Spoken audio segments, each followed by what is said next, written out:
Welcome to Power Lunch Live on LinkedIn. It's a special edition because here on the East Coast, it's, I think, 7 o'clock or so. It's dinner time. It's a dinner time edition. And in Australia, it's morning, right? It's 10 o'clock in the morning, I think, over across the pond. And we're going to have a great show tonight. I've got somebody that you all probably know.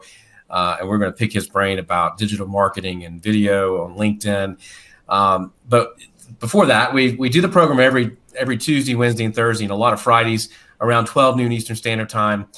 We have today's thought leaders, best-selling authors, people who are doing amazing work in the world, and we have them on the show so that we can learn from them.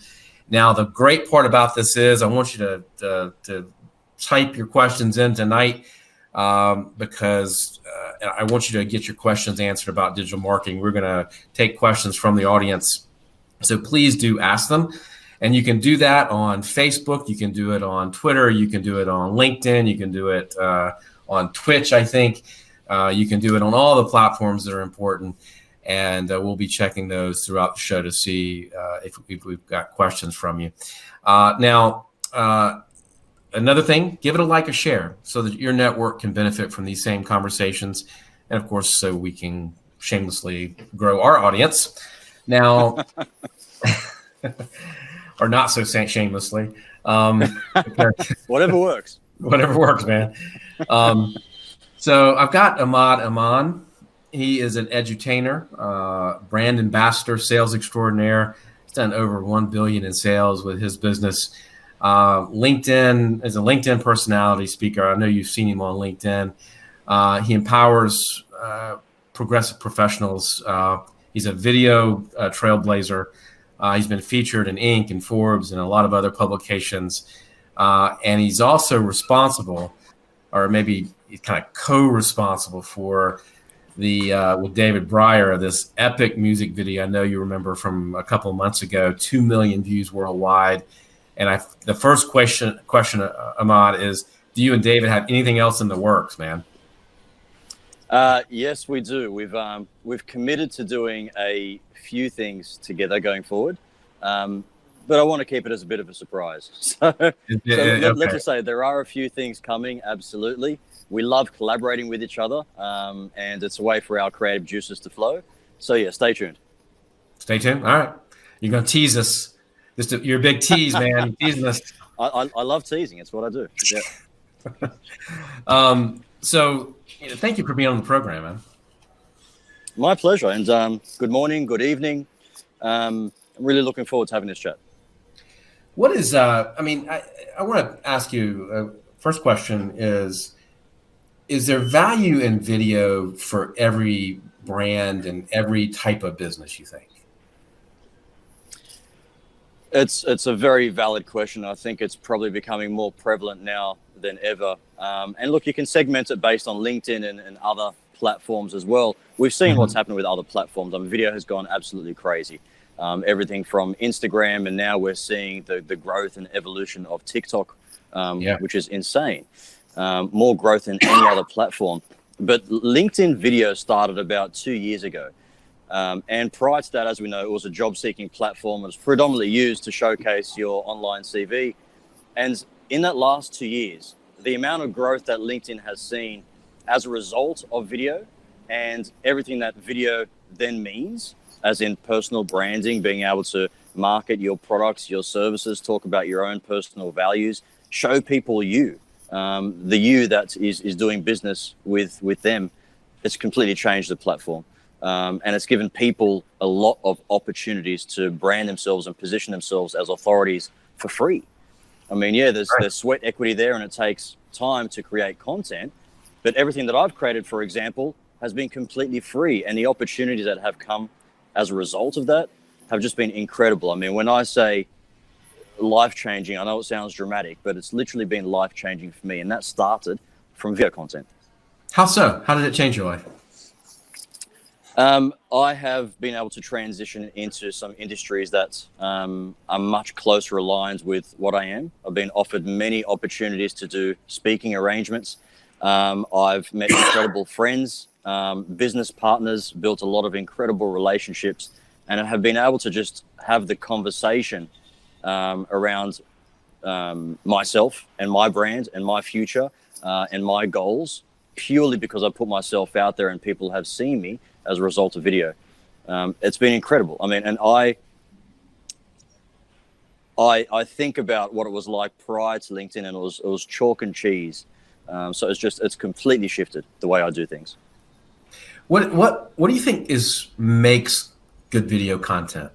What's the secret sauce? I mean, I consult with a lot of small business, medium-sized small businesses, growing companies, founders who are great at making a product and they're good at what they do. But when it comes to making video or really thinking about social media, it's a kind of intimidating, right? Yeah. And sort of question where to start. What's interesting? What's going to make my company or my product interesting? Yep. And look, I've been doing video now for 18 months on LinkedIn. And people will see my videos now and they look relatively polished, and I speak well in the videos. I'm articulate. I can look into the camera. I appear to be confident. Let me be very, very clear in saying that when I started 18 months ago, I was terrified. I mean, my very first video, just because I forced myself to do it, I was sitting in the driver's seat of my car. I wasn't driving, of course. I was parked. Right. But I forced myself to record this video, and it took me 1 hour to record a 50-second video. All right. And what I was doing, I was recording a video, I was watching it back, and I was judging myself. I didn't like the way my nose looked, or the way the lighting was, or the way I stuttered that certain word, or I could see the sweat pouring down from my forehead. Whatever it was, I just kept recording, deleting, and it took me an hour to go through that process, until I got to an hour in, and I was like, you know what, this is just the best it's going to get. And in that moment, I realized something that I teach a lot of other people, because a lot of other people have similar struggles, in the sense that they don't like video because they hate the way they look, or they hate the way they sound, or they don't want to be judged and what other people are going to think of me when I put myself out there. Yeah. Nobody cares about that. And that's what I've learned. Nobody cares about what you look like, what you sound like. What they do care about, though, is the message.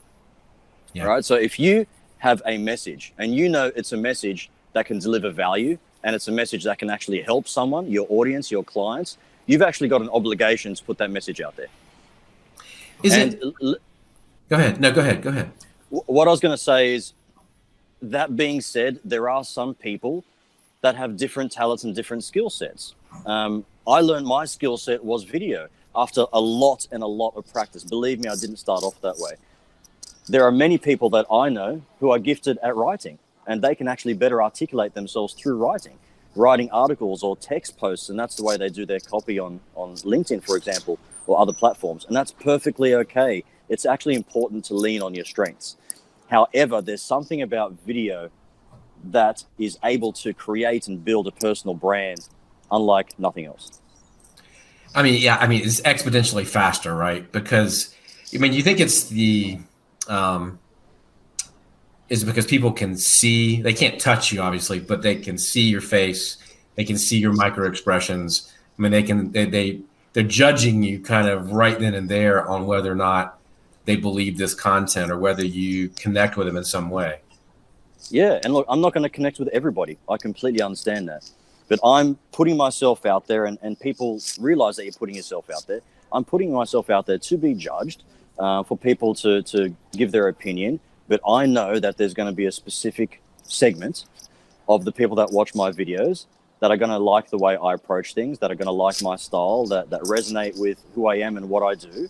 And that's going to be very, very powerful to come across. And it actually gets to the stage where people will contact me wanting to do business with me before I've even had a chat to them, before I've even spoken to them, or at least want to explore how the business works, because they like what I do. And that's powerful.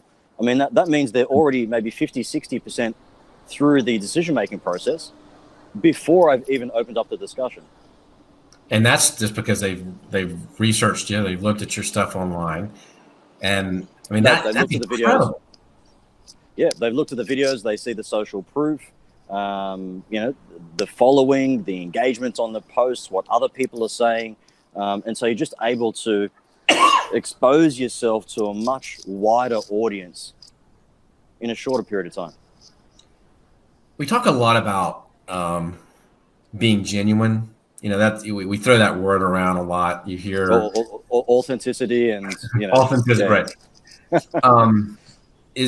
What does that really mean in a video? I don't know if that makes sense as a question, but what do you think that means in a video? Yeah, I think that word is thrown around more often than not, and it has actually lost a bit of meaning. Look, to me, authenticity is really just approaching the video, and the way that you see me in video is the exact same way that I would appear to be if you and I sat face to face having a coffee, right? That's the way I approach my videos. You know, so I'm not putting on some sort of persona or some sort of character to be on video. This is me, and it's important to do that, because if we're on LinkedIn especially, and we're selling ourselves, selling our businesses, selling our services, and people do eventually go offline and have a chat to us, if we're not the same person that's on video, there's going to be a very big disconnect there, you know? So, I mean, that's where the authenticity piece comes from, but people have taken that word and given it many other different meanings. It's very simple, in my opinion. Is it, I mean, what do you think sells? You know, because if you look at some of the content on LinkedIn now, and I mean, a lot of people, I mean, let's say I'm not the funniest guy in the world, right? And I'm not the, Are you sure? Are you sure? Well, I might Come be, on but now. I don't, that might be debatable, but you know, is it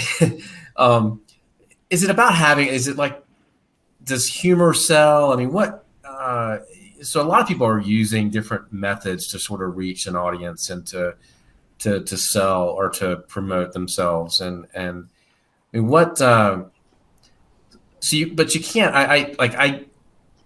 I can't be some of these, you know, that's just not who I am. Right. And so, do you, I don't know what the question is really. I'm kind of lost in the question, but. No, I think I got the question. I mean, I guess how should you present yourself, or what type of personality works best on video, for example? And interestingly enough, I was actually having this conversation with someone just yesterday, because we were speaking about specific individuals and influencers that have done very, very well, and they're all very, very different. They have something very different to offer. Right. I like to think I'm a funny person. You know, my family would beg to differ. You know, I don't think my family have laughed at any of my jokes, you know, since 2000 and early 2000s. We should start a club. We should start a club, because I'm kind of in the same boat, man. You know, I've got some killer dad jokes. They just don't work anymore. You know what I mean? Yeah. My little one is 16 and I've got a 4-year-old. So, I mean, over both their heads. But where I was getting at with this is everyone's got their thing. Everyone's got a different personality type. And some people are funny. Some people are entertaining. Some people are educational. Some people are uplifting. It all works, but you'll find that there is an X factor. Okay. And the X factor is actually, despite how much you know, despite how entertaining you might be or how funny you might be, you actually have to be likable. There has to be, I'm sorry, I don't know if you can hear that in the background. That's okay. There has to be likability there. And people will then ask, well, how can I be likable? You can't really teach likability. You know, one way to be likable is to not care about being likable. You know, and that goes back to, so I think I've got a truck next to me where they're doing some major landscaping and they just decided to turn that on now. So it's all good. We can still hear you. We're okay, good. Excellent. Yeah, I mean, don't try to be likable. The more you try to be likable, the more you're going to veer from your true self. And as we were talking about that authenticity piece, but that is certainly the X factor, because you'll find people on the platform that have incredible content, that are giving away great value, but nobody's just really resonating with them. And it made me question things for a very long time. And it's just the fact that some people are just likable and some people are not. But the best way around that is to just continue doing your thing, continue approaching it the exact same way you would approach it if you were speaking to a client face to face. And do not worry about trying to be likable, trying to be popular, trying to grow a following. Just be consistent. Well, it's also about growing the right following, right? I mean, and Yes. doing it that right way. I mean, it's not about having 1 million followers or 500,000 followers, 100,000 followers. It's about, for whatever your business is, whatever you're really focused on, it's growing the right group of people who you connect with in that business. Yeah. Some people will have local brands. And if you've got a local brand, as if you're just marketing to your suburb or your city, having, someone overseas or having a global audience is absolutely irrelevant. It's absolutely then vanity metrics. If you have a global brand and you have global products, online products, or you travel overseas to do business, then by all means, it can help. But it should be targeted. And the way I like to approach it is, on LinkedIn, for example, you can have connections and you can have followers. My connections are all targeted connections.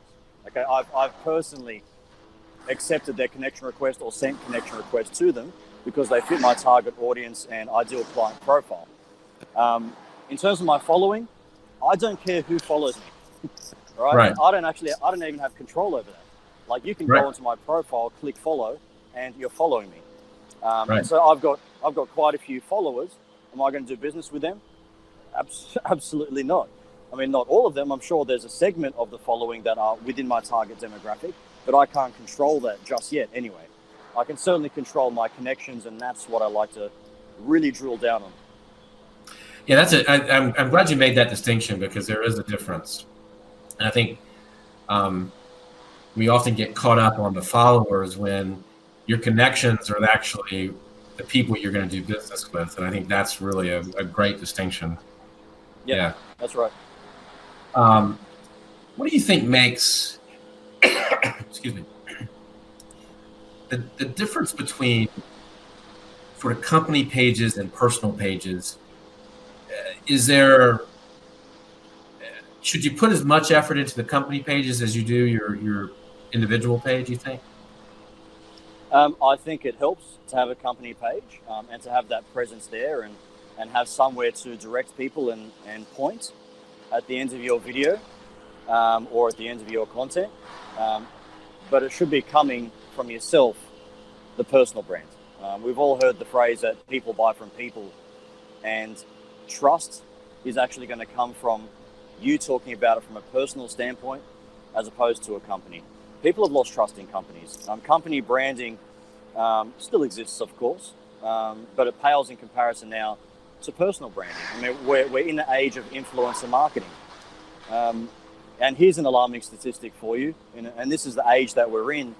Kylie Jenner, for example, at 21, is going to be the youngest billionaire of all time, because she's purely leveraged her fame and influence to monetize and to make money. She's going to be the youngest billionaire of all time because she built up her fame and influence. And that's the age that we're in. It's got nothing to do with her initial knowledge or, how much she studied or how much work experience she had. It's got to do with her level of fame, following, and influence. That's incredible. That's where we're at right now. That's personal branding. And look, to her credit, she's done an incredible job. She's built her team around it. She's got multiple businesses. She's got a makeup brand that's done incredibly well. And she points to that makeup brand, and she knows what her audience is to a T because she studied it. But she did something unique. She actually built up her audience first, not having any intention of having a business around it, but built up the audience first. And then once the audience was built, understood who actually that audience is, what's their demographic, what they like, what they don't like, through a number of pieces of content that actually helped segment it. And then she created a product that fits in line with that target audience. So she did it actually the complete opposite to what any other business has done historically. Is that the right way to do it? Well, it's worked in this day and age because of the influence. It's hard to argue with that, right? I mean, it's hard to argue. The youngest billionaire of all time. No, it's hard to argue that that's not a brilliant sort of strategy, in the sense that she knew she had a name, she knew she had a platform, and she had an opportunity to build an audience, and then figured out, hey, let me figure out what that audience wants. I mean, that's exactly. I mean, it's the opposite of how things have been done, but it's clever. I'll That's very absolutely clever. give that to her. It's very clever. What well, and that you I mean you kind of answered the question about personal brands then, and Yeah. uh, what because I know a lot of people I talk to and I consult with in my coaching practice and consulting practice are really wary of the personal brand. And my advice to them always is you got to put some energy into it because we are in a day and age where they're going to look at who you are just as much as they're going to look at the company. If you're the CEO, the head of a division or whatever, you're linked. I mean, you can't unlink your what you do and what the company does, right? Yeah, 100%. And you have And we to make think our of every. decisions. What I find fascinating today is, and we make our decisions now based on that. We make our decisions. We we Places I don't absolutely do. shop. I don't like what the owner does or believes or has said, right? And that's Yeah, public. 100%. And at its core, it really comes down to a number of things, including personal values. Do my personal values align with this person's personal values? And if they do, oh God, you will build such a strong Yeah. and loyal following and client base. If they lost you, Rhett, Yep. Rhett, you still there? Yep. Okay, We're good. here. Sorry, I just said poor connection. Personal values is a very, very important one. And it's actually something that I've learned throughout my career in terms of where I position myself, who I associate with, and who I decide to represent. And I've been involved with businesses prior that didn't align with my personal values, and I knew it, and I compromised my personal values to do business with that, and it doesn't lead anywhere good. But when your personal values are completely aligned with where you're working, what you're representing, what you're selling, you're actually no longer selling because you truly believe in the product and you truly believe in the service and how you can help people. And that's a key differentiator.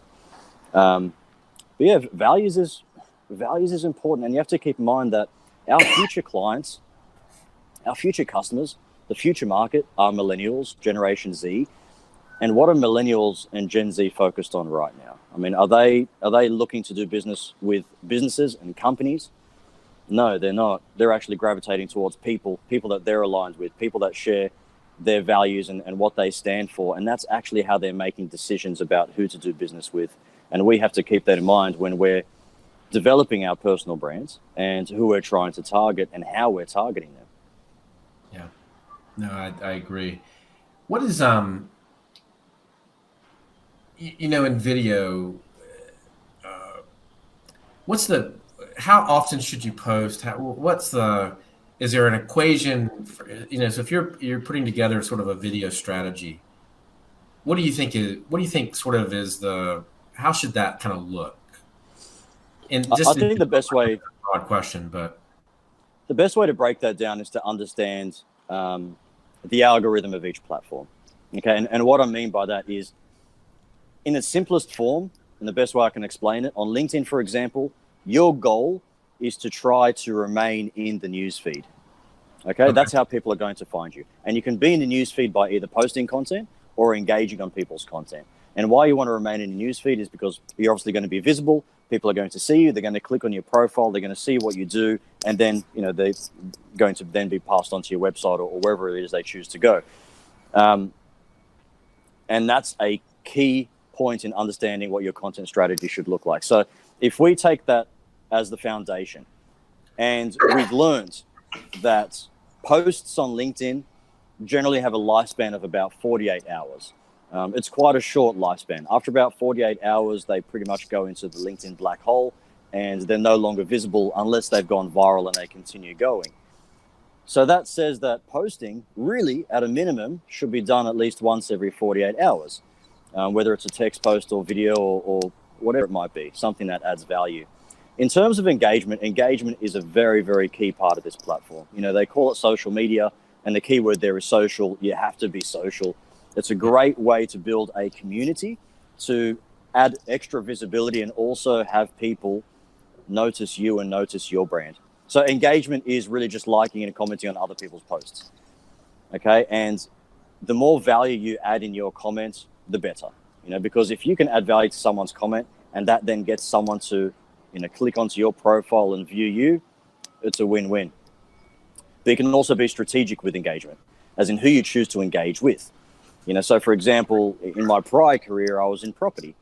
I chose, for the most part, to build my following by engaging in a lot of the property influencers within Australia, because that was my target market. So I would leave, long comments on their profiles, and I would gain some of their audience as a result. And I started to do that on a larger scale with a number of different influencers on the platform, and over time, that's how I built my following. So to answer your question, look, at a minimum, I would recommend posting once every 2 days. Of course, every person is going to be different. It depends on your niche. It depends on your product or service. And engagement, if you can dedicate at least 30 minutes per day to engaging on people's content, just going into the newsfeed and liking and commenting on people's posts, I can guarantee you the momentum that you build up in terms of traction and following and visibility is going to increase exponentially. And is it, and it doesn't have to be video content every 2 days Nope. either. Nope. I mean, it can be written content. It can be other. I mean, it can be text posts. It can be videos. It can be articles. You can post a picture. You can put up a case study of, one of your clients or success stories. The options are endless. But no, it doesn't have to be video at all. I mean, if you want to do one video a week or one video every 2 weeks, it's completely up to you. But again, lean on your strengths. Should you avoid like hardcore selling, you think? Yeah, look, I've got an approach which is I will talk about what I do, as in what I actually sell, about 30% of the time in my content. All right, so about 30% of the time, you'll get an understanding of what I do, what I sell, without actually selling. I'm not doing a pitch and saying, at the bottom here, buy now or click here. But Right. I'll definitely talk about how I add value by doing what I do and what my profession is, where I work and whatnot. 30% of the time. 70% of the time, I'm actually just building trust. Okay. And that's by posting content that is true to me, giving people a bit of insight into me, being a little bit vulnerable, being human, connecting with people on a different level, talking about personal values, sharing some real life stories, whatever it might be, but it builds some trust, and within that, we might even throw in an epic music video and whatnot, but there's lots of things that you can do. You can have some fun there too, right? Of course, you can have some fun. Yeah. That's important in anything that you do. Yeah. For you, how about the live? How about live video? What's your take on? If you could pull out your crystal ball, where do you think live video is going to go on the platform? Do you think? I'm probably not the best person to speak to about that. I actually haven't used live myself. I see huge potential in it, though. It's a different way to interact with your audience, and it's a way to interact live with your audience, have them ask live questions. Where I see that developing is I think people are going to take that into more of an educational space. Okay. And some people are doing that now. But what I mean by that is, using live as a platform to conduct live webinars or give free workshops, essentially top of the funnel stuff that will allow people to see what you do and how you can add value so that you can then potentially do business with them. That's where I see it happening, and I see it happening pretty soon. And there are some people that are actually doing that now, adding value in that respect. But I think it's going to be used a lot more for educational purposes and top of the funnel activity. That makes a lot of sense. Is that something? I think when it rolls out sort of to the general populace, do you see this sort of flood of it happening and using live? Yeah, I mean, in the same way that video became almost saturated. I mean, you go in a newsfeed now, and it seems that everybody's doing video, but there is still a way to differentiate yourself. Within every saturated market, there are gaps, and you just got to find out a gap that aligns with you, something that you can maintain and be consistent with, and go for that. So I think everyone's going to get to a stage where they're going to do live video, but as I say, cream rises to the top. So if you put some effort behind it and you're adding some serious value, you'll differentiate yourself. Yeah, I think that's important advice. where do you start with and I guess this applies to LinkedIn. Uh, is there a key when you're thinking about a LinkedIn strategy? Is there something that you can't not do? Or do you have to sort of, I mean, you kind of hit on it a minute ago, some written content, maybe some video content, multiple types of, is there something that, how should that look, I guess is the question. Yeah, to answer that question, I'd probably just keep it very simple and don't be inconsistent. You know, if you're going to post content and engage and connect with people, be consistent with it. Because when you do, it builds some serious momentum, some serious traction. You build a following, you build large engagement, you build a community and an audience. And yes, if you do your work behind the scenes, it does then translate into warm leads into your pipeline and closing deals. But it requires consistency. You know, and I see a lot of people on the platform that build some momentum, and then all of a sudden they stop posting because of, you know, life gets in the way. I get it. We've all got families, you know, we've all got things to do, and I've been guilty of it too myself, where I've taken a week off, and you know, and then after the week you're like, oh God, I don't really feel like getting back into it. You know, God, I'm just really enjoying not being on social media right now. But it requires consistency, and that's because the momentum can drop off very, very quickly, and LinkedIn actually does favor people that are consistent by giving them more reach, and that reach can then equal more engagement. More engagement equals a wider audience, people that are able to see you and be exposed to you. So going back to those algorithms for a minute, posting probably more than every 2 days, but at least every 2 days, staying in the feed. By engaging, particularly everybody that comments on your whatever you've posted, but growing your audience by engaging with others. Are there ideal times to post, you think? Yeah, there are, and it's definitely a game. And what I mean by that is, look, the ideal time to post is whenever it's the ideal time for your audience to see it. Okay, so again, it depends if you've got a local audience or a global audience. Let's say a local audience, for example. Let's take Sydney, because I live in Sydney, for example. If my client base is in Sydney, I know the most ideal times when they're going to be available to see my content is before work, during lunch, after work, and probably late evening, because that's when they're actually available to look at their phones or, you know, be on a device where they can actually roam freely and engage. So for me, you know, if that's the case, and I've got a local audience, I want to post between, let's say, 7 a.m. and 9 a.m., between 12 p.m. and 1 p.m., between 5 p.m. and 6 p.m., because during those hours, they're either on the commute to and from work or they're during lunch. There's also a sweet spot in the evening, probably after dinner, where people are sitting on the couch or lying in bed and they're roaming through their phone and you know, willing to engage. That's if you have a local audience. If you have a global audience, things can be a little bit more complicated, and you know, they're probably not going to be as convenient. I've got a global audience because of a number of things that I'm doing, and so I want to target as many time zones as I possibly can. And for the people that follow me, especially in Australia, they'll see that I actually post quite late. I usually post about 10 p.m., for example, 10 p.m. to 11 p.m. And it's premeditated. And the reason is, during that time, I'm going to hit multiple time zones. I'm going to hit Australia, and I'll hit the people that are, you know, going to sleep and roaming through their phone in bed and whatnot. I'm hitting the US market. I'm hitting the Canadian market. I'm hitting the Indian market. I'm hitting UAE and Dubai.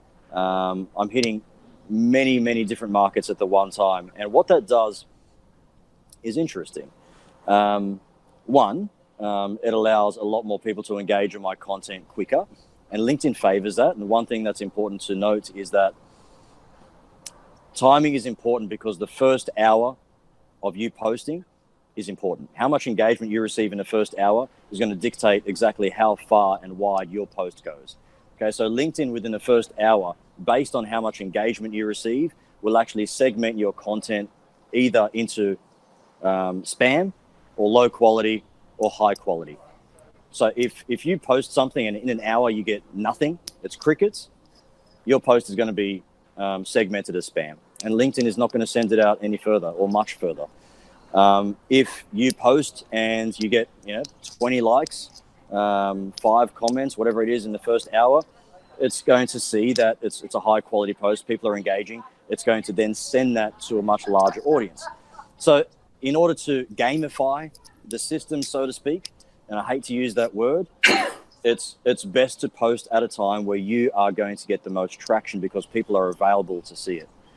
Okay. Right. And another thing that people use on this platform is something called engagement groups, right? And that's a controversial topic to some. There's a big difference, and let me clarify this, between engagement groups and pods. Engagement groups are set up for that very reason that I mentioned, to get people to engage quickly, and it allows your post to essentially get to a wider audience. But there's a difference between engagement groups and pods. Engagement groups are groups of, let's say, like-minded people. They might be my work colleagues. They might be people within my industry, people I've connected with, and I've said, you know what, I love your content. I want to see it more often. Can you please send it to me? And I'm going to send you mine. Let's just support each other. We're in the same space. And it's very, very genuine. Pods, for example, can be taken out of... Pods can go to a new level. And I've been in them before, where they're run almost with a set of rules. And there's people in the pods that you haven't even met before, that you don't know from a bar of soap, and you're asked to support them and their content despite you resonating with their content or not. And that I don't necessarily believe in. But engagement groups, absolutely, I'm all for that. Engagement groups have been around on every single social media platform since the dawn of time. And so it's important to take advantage of that. And that's literally as simple as approaching your work colleagues and saying, look, we're all posting. Let's just get into a little group. We can post each other our links and support each other. It's all like-minded people supporting each other within the same space. Yeah, I don't have any problem with that at all. I think that's smart. Yeah. Actually, it's smart to do. It's smart to do, absolutely. And look, the pods approach, like I said, can go to a bit of a dark space. Just because because of greed and everything else. They're pretty pushy about it too. I've been in some that are just ridiculous. You know what I mean? As in, you have to post. I mean, you have to engage on content within the first 15 minutes. You have to engage on everyone's content, and the rules can be long and very, very painful. Yeah, when it takes the fun out of it, you shouldn't be doing it, I think. Right. That's right. What is? I want to let you get back to your day, but I wanted to ask you sort of your bigger takeaways, right? What if somebody's really trying to grow an audience, they're at a place where they're trying this and they're trying that, they're not making as much headway as they should or they want. What's your advice for them? I mean, what are your sort of big LinkedIn takeaways? My advice is two-part. Number one, just get started. And number two, leverage. Leverage off the people that that have done it. And there's a concept that I actually learned from Tony Robbins, which is grow by proximity. As in, if you've just started on the platform and you've got 500 followers, don't approach someone that has 2 million followers and ask them for help. Approach someone that has 10,000 and find out what they did to grow to a level of 10,000 followers. Approach someone that's getting large engagements that you admire. Ask them how they did and what the steps were that they took to do that, and learn the skills to be able to do that yourself. Find out people that are monetizing LinkedIn and actually growing their business as a result within your space. Reach out to them and understand what they've done. It's no different from approaching a mentor in real life and learning from their mistakes and expediting your journey and your process. That's exactly what I did at the very beginning. And, I was able to do in 18 months what would have taken many people years to do, because I just leveraged and reached out to people that could assist me. The other thing is get started. Don't overthink it. People are going to overthink their strategy and approach and whether or not this video is perfect. And should I say this? Should I say that? Just get started, because if you get started, you're going to make mistakes a lot faster, which is what we all need to do. And from that, growth is going to occur. And plus, you'll find that LinkedIn is very, very forgiving. It's such a forgiving platform. The best thing about LinkedIn is that it's such a large and beautiful community of people that just want to support and help each other and lift each other up. And once you start posting and start engaging and start being active, you really see a sense of that. And look, you and I, Rhett, met through LinkedIn and through LinkedIn activity and through mutual friends. We've got a friendship as a result. We wouldn't have met otherwise. Right. And so the platform really does help in connecting people genuinely. So get started. I agree with you 100%. I've had in the last year, I've been on LinkedIn for a long time, but really in the last year, have just had these amazing conversations and collaborations with people that I just wouldn't have had any reason in regular business to have any interaction with. But it's made my experience on LinkedIn, my work experience, my personal life experience, that much richer because of those interactions. And just like you, it being life changing for you, I would agree. I'd say Yep. it is absolutely amazing. And I mean you grew your audience in 18 months to over 100,000 followers, right? I mean that's just phenomenal. It's been a hell of a journey. I think I'm on. I have no idea how you keep up with it because yours is actual real engagement. And I mean, I know the onslaught I have on LinkedIn. I can't imagine how you manage the on your side.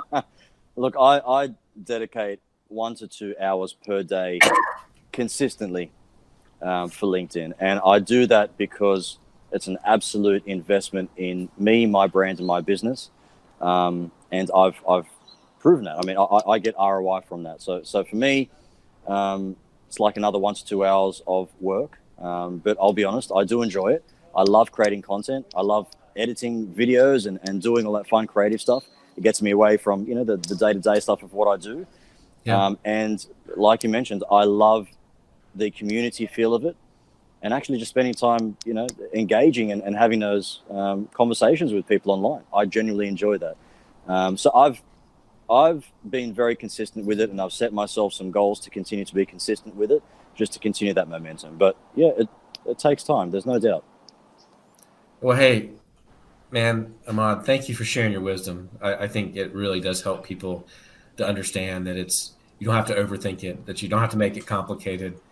Just get started. And I love your advice of reaching out to people to help, because I think I haven't been turned down for help yet on LinkedIn.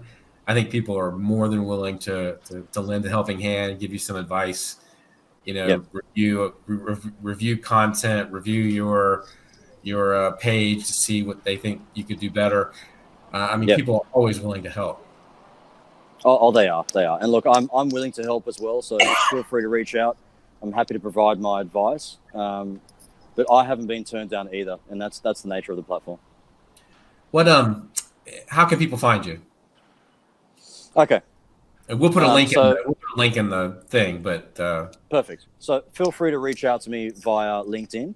I'm currently partnered with 2 companies. I'm partnered with a company called Success Resources, and we bring some incredible people to a place near you. So we work with people of the likes of Tony Robbins, Gary Vaynerchuk, Richard Branson, Grant Cardone, and there's many more exciting people that we're bringing to a place near you sometime this year.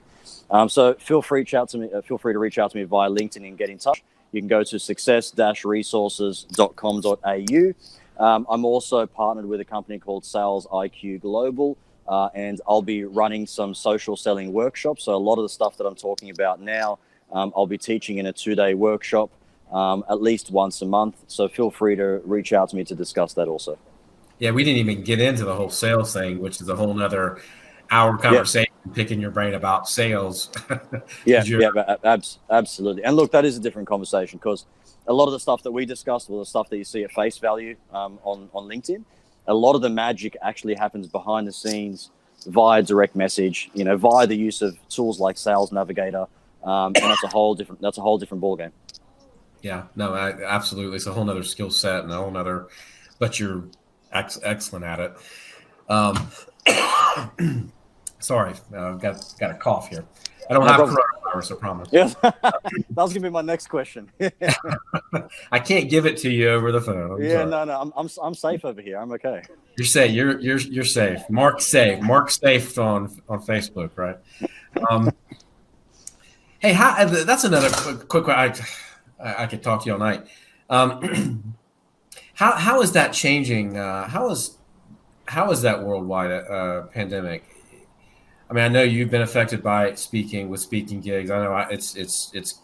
I've already got events that are canceled that I was supposed to work on and be part of. And Yep. how do you think is there a is video? I mean, do you think it's going to force some, or I guess give some an opportunity for some new platforms to pop up, or new video ways we use video? I mean, is it going to? I think it's been industries really. I think it's been really enlightening for everyone. One, the behavior that is happening, the human behavior as a result of what is now a pandemic, and the behavior that results from fear of uncertainty, panic, hysteria. From a business standpoint, we're seeing a few things, and I was actually having a chat to a few people about this, and I've got a Chinese client that I was speaking to yesterday, and a lot of businesses in China, small businesses, that were essentially operating month to month because they've had to shut down for a period of time, haven't been able to survive during that period, and as a result of what's happening with the coronavirus, have had to shut down their business. And it makes you think, how many businesses are actually operating month to month with no buffer? How many businesses can actually survive if we were told today that, you know what, we have to stay inside now for the next 8 weeks? How many businesses are going to survive? And it makes you think, can your business actually operate online? Can your business operate digitally? Do you have contingencies in place for that right now? I think we're being forced to think about those options. And yet tools like Zoom and Skype and anything else that helps facilitate business activity without being with someone face to face. Yeah, I mean, I know for a fact that Zoom stocks have skyrocketed since October last year for this very reason. So I think it's making people think about that. The other thing to think about is, why are we responding to fear the way we're responding to fear?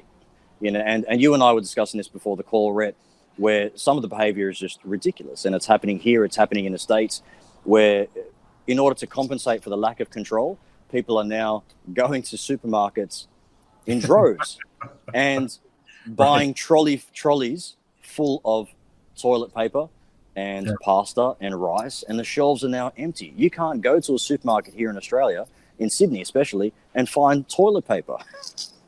It's a staple. And the reason that that's happening is because of fear. People are trying to compensate for that control by buying staple items that they feel are going to make them a little bit more comfortable and secure with themselves, and it's resulting in some ridiculous behavior. My concern is, how much is this behavior going to increase? If this is the beginning stages of this virus, and we're seeing this behavior start already, when things get a little bit more serious, which I hope they don't, but we have to prepare for the worst. What's that behavior going to look like? And so fear is something that everybody exhibits, but everyone reacts to that differently. And I talk about it quite a lot because with what I do in terms of being associated with Tony Robbins and talking about Tony Robbins events, he deals quite often with fear and limiting beliefs, and how fears can manifest into obviously negative behavior, and they can snowball. It's exactly what we're seeing right now. So for anyone out there listening, I would say, from a business standpoint, think about how you're going to make your business survive if the worst was to occur. What digital techniques and platforms can you leverage off in order to make sure that you're not affected, or you minimize any disruption to your business? And also, we have to take a serious look at ourselves in terms of how we respond to fear and how that might escalate. Because what we're seeing in terms of the panic is really just fear working on fear. People going to the supermarket and buying trolleys full of toilet paper is going to make someone else think, holy crap, I have to go buy some toilet paper now because I'm not going to have any left, and that snowballs and it just increases exponentially. So a few things we have to think about. I just I don't understand that in the least bit, because toilet paper is the least of our worries. Look, me personally, I'd be more worried about Panadol or Nurofen and things that I actually can't get. Toilet paper, I mean, it's not the be all and end all. If you're going to worry about something, let's worry about things that are significant. And putting your sales hat on, it seems to me that we really ought to double down now on our customer experience, right? And really make sure our customers are comfortable and understand that we're there and that we're not going anywhere. I mean, it really, I've been thinking about this a lot, and having a strategy to make sure that you reach out to all of your customers too as a business, and reassure them too, and keep them updated. 100%. I think that's more important than ever right now. And I think to take the approach, over communication right now is better than under communication. If you're having to reach out to your clients once a day, that's better than not reaching out to them at all. Just letting them know how things, letting them know how the business is operating under these circumstances, what's going to happen over the next coming months, some plans that they have in place. And it's a very, very good time to be community focused, offer assistance, and just be very, very genuine about your experience with what's happening right now. Because it's real. It's real. It's affecting the globe. There's no point fluffing around. Just let them know that you're still there. This is what you plan on doing. And if you can offer support in these particular areas, you're there to offer support. But important to be very community focused right now. Yeah. And always thinking of, this might be the time you have to pivot, if something is changing that you're not going to be able to recover from. So thank you so much. I'll let you go. I could keep you here all day and all night. And likewise. Because it's really, I think, just a great conversation. But thank you so much, and we'll chat soon. And have a good night, man, or a good day. My pleasure. Yeah, it's going to be a good day. Thank you very much for having me, and we can do this more often. I absolutely love having a chat. Fantastic. I'll hold you to that. And thank you for spending some time with us, evening here on the East Coast, and wherever you are in the world. I hope you're enjoyed the conversation, and thank you for joining us. And sorry we didn't get to the questions. I've been so focused I didn't even look. I'm so sorry. So if you engage, I will engage with you here offline, and I know Ahmad will as well. And you guys have a good evening until tomorrow. Go out and do good work, and have a great rest of your day wherever you are. Thanks.